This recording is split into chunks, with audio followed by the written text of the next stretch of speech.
All right, welcome back. We continue. Gene, I have a question for you as we move along, and that is tampering. Teams are not allowed to engage in any sort of communication with players on other teams who are under contract. However, many players today on social media were tampering or recruiting Antonio Brown. They are employees of that said team, whatever it may be.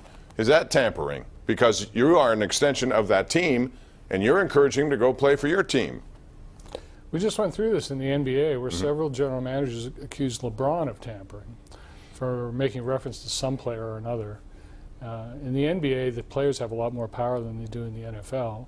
But I suppose tampering is tampering. It's very possible, Bob, and this will shock you, that some of the players do not know all the rules regarding tampering or many other things. Or does social media count? I don't know. Right.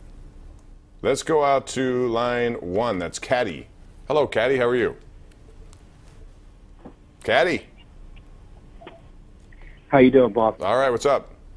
Not too bad. Just here to talk about Antonio Brown and the masked hippo and stuff. All his ego and everything going. But my point is, this is what happens when you give a guy money who can't even speak.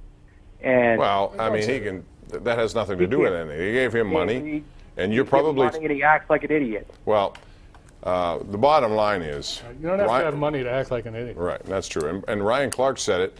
He thought at the time, and he went back and criticized the Steelers for giving him that money because he believed they were, quote, creating a monster. He said that on ESPN the other night. Well, that's ridiculous. That's patently ridiculous. You don't think? People who perform and earn money in the NFL get it, whether or not anyone. Yeah, but his point was that it was going to change him and turn him into something that they didn't want to deal with.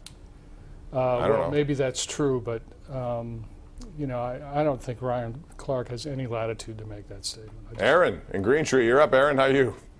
Hey, Bob, how you doing? All right. Good. Hey, I want to say one thing. As long as Mike Tomlin's the coach of the Pittsburgh Steelers, they'll never go to a Super Bowl again. Why? Why? Because the stupid calls he makes. Okay. Well, we'll find out. He's going to come back next year, and I'm sure he's going to see what he can do with a different roster. And who knows who'll be on that roster at this point. Brad is no longer there. Let's go to Chris in Franklin Park. Hey, Chris. Hey, Bob and Gene. I got to tell you, this Antonio Brown thing ain't good. I'll tell you one good thing, though, is that Hey Bob got on his head. Jeans, we got to get you one out. Oh, thank you. I appreciate that. Yeah. You wait all day to make that call? Yeah. I mean, you know comedy. You do comedy and stand-up, as I just saw at the Arcade Theater. By the way, go see him. Appreciate it. That wouldn't have cut the mustard. No. We left a few jokes out there, but Yeah. Line 5, it's Tim. Hey, Tim, how are you?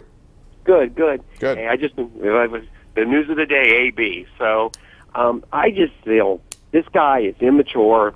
I mean, he's almost like childlike. And I don't think this guy cares if the Steelers go 0-16. I think he looks at his stat sheet a little too much instead of, like, I agree. the success of the team.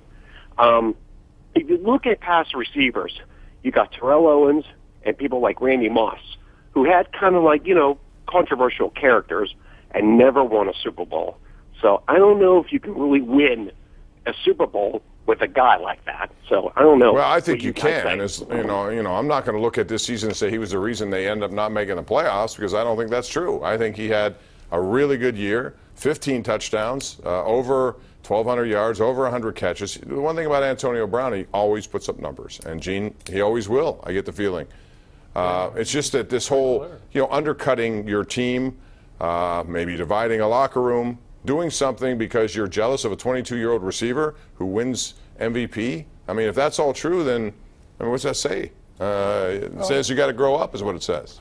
Yeah, I mean, and that may never change. I mean, Antonio is really conscious of how he's viewed. He doesn't like it when he gets 7-6 targets, and it makes no sense because that doesn't happen. He's the most targeted guy on the team, but it's never enough for him. At Oakland, he kind of skulked off the field as Juju was scoring a touchdown. I mean, there's no excuse for that kind of stuff. But as the caller points out, we've seen all that before. It's Terrell Owens, it's Randy Moss, it's a lot of guys like that. Odell Beckham, Keyshawn Johnson. This is this is kind of an not a prototypical, but an archetypical wide receiver. I think there's a certain amount of frustration that's built into that position.